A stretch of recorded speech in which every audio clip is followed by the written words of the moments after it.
श्री सीताराम जी। ज्योतिष मनुष्य को मात्र भूत भविष्य वर्तमान ही नहीं बताता। ज्योतिष मनुष्य को संस्कारों की शिक्षा देता है। संस्कारों के गुणों से मनुष्य को भरता है। ज्योतिष में सूर्य पिता का कारक होता है। यदि आपका सूर्य अच्छा है तो आपको का नाम संसार में प्रतिष्ठा के रूप में प्रतिष्ठित करेगा, आपको यश देगा, आपकी कीर्ति को बढ़ाएगा। वहीं सूर्य पीड़ित है तो इन सब वस्तुओं में कमी कर देगा, अच्छे परिणामों को नहीं देगा। सरकारी नौकरी में भी आपको दिक्कतें उपस्थित होंगी, नहीं लग पाएंगी। योग्यता होने के बाद भी आपको सरकारी नौकरी प्राप्त नहीं हो पाएगी यदि सूर्य पीड़ित है। अन्य ग्रहों की भी उपस्थिति और योग इत्यादि उत्तम है, उसे भी देखा जाता है, परंतु विशेषतः सरकारी कार्य के लिए, सरकारी नौकरी के लिए सूर्य का उत्तम होना, सूर्य का बलवान होना अत्यंत आवश्यक होता है। सूर्य यदि जन्म कुंडली में पीड़ित है, निर्बल है, तो सूर्य को बलवान करने के लिए आप जो है, सूर्य पिता का कारक है। यदि आप अपने पिताजी का पूर्ण रूप से उनका सम्मान करते हैं, उनके सुखों का ध्यान रखते हैं, पिता के पैर छूकर उनका आशीर्वाद ग्रहण करते हैं, आपकी वजह से, आपके कर्मों से आपके पिता के मन में प्रसन्नता होती है।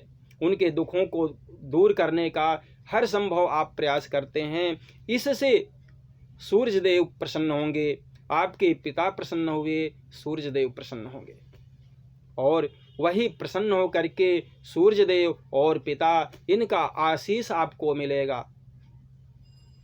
आपको संसार में यश चाहिए, आपको नाम चाहिए, आपको सरकारी नौकरी चाहिए, आपको कीर्ति चाहिए। आप यह चाहते हैं कि आपके नाम से, हमारे नाम से लोग हमें जाने, आपकी एक पहचान हो समाज में। तो जब तक आपका पहचान तब तक नहीं होगा जब तक आपका सूर्य बलवान, आपके पिता का आशीर्वाद, सूर्यदेव का आशीर्वाद नहीं मिलेगा। आप मंत्र का जप करें, सूर्यदेव को जल दें, सूर्यदेव की पूजा करें, परंतु इतना ही पर्याप्त नहीं है। सूर्यदेव की पूजा के साथ, सूर्यदेव के मंत्र जप के साथ, सूर्यदेव की आराधना के साथ आपको अपने पिता का भी ध्यान रखना पड़ेगा। आपको अपने पिता का सम्मान रखना पड़ेगा, आपको उनकी सेवा करनी पड़ेगी। यदि आपके पिता दुखी हैं, आपकी वजह से आपके पिता परेशान हैं, उन्हें दुखों का सामना करना पड़ रहा है, दुखों के कारण यदि आप हैं, तो कभी सूर्यदेव की प्रसन्नता आपके ऊपर नहीं हो सकती। किसी भी हालत में आप अपने पिता को दुखी करके सूर्यदेव को प्रसन्न नहीं कर सकते, चाहे कितने भी मंत्र जप कर लें, कितने भी पूजा पाठ कर लें, कितने भी आराधना और सेवा कर लें।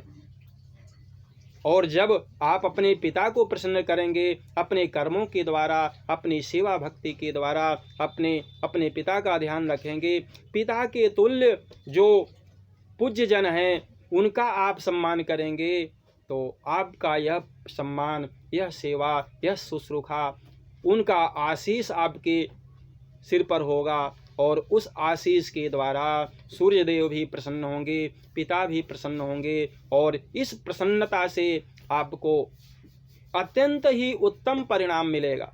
निर्बल सूर्य भी सबल होंगे और उत्तम परिणाम आपके जीवन में देखने को मिलेगा। आपको हर प्रकार से आप आकाश की ऊंचाइयों को आप छूने की सामर्थ्य रख पाएंगे, क्योंकि एक पिता अपने पुत्र को, अपनी संतान को जितना आगे से आगे बढ़ना देखना चाहता है, आकाश की ऊंचाइयां भी यदि उसकी संतान छू ले तो उसे भी वह कम लगता है। सूर्यदेव आप देखते हैं आकाश में सबसे ऊपर बैठे हुए सबको प्रकाशित करते हैं, सबको अपने प्रकाश से आलोकित करते हैं। इसी प्रकार से आपका यश, आपकी कीर्ति, आपका पताका संसार में फैलाएगी पिता के आशीर्वाद से। आशीष में बहुत बड़ी ताकत है। आशीर्वाद के द्वारा सब कुछ संभव है। देवताओं की पूजा, देवताओं की सेवा, देवताओं का आशीर्वाद ही तो बहुत कुछ है। तो आप जो देवता हैं, आप जो है चलते फिरते आपके घर में भगवान ने जो देवी देवता भेज रखे हैं, जो मृत्यु लोक के आपके घर में ही जो देवी देवता हैं, माता पिता हैं, आप उनका सम्मान करें। जो गुरुजन हैं, जो पूज्य जन हैं, उनका आप सेवा करें, उनको अपनी सेवा से प्रसन्न करें। किसी को किसी प्रकार से आप दुख न दें। इन संस्कारों की शिक्षा ज्योतिष देता है। आप संस्कारवान बने, और संस्कारवान बनने के बाद आपको सब कुछ संभव है। सारे सुखों की प्राप्ति मिलेगी और दुखों से छुटकारा मिलेगा। आप अवश्य ही इस प्रकार से अपने चाहते हैं तो आप जो है अपने पिता को प्रसन्न करें। सूर्यदेव प्रसन्न होंगे, अनुकूल परिणाम देंगे, आपका इच्छित परिणाम देंगे। इन्हीं शब्दों के साथ विराम लेते हैं। जय श्री राम।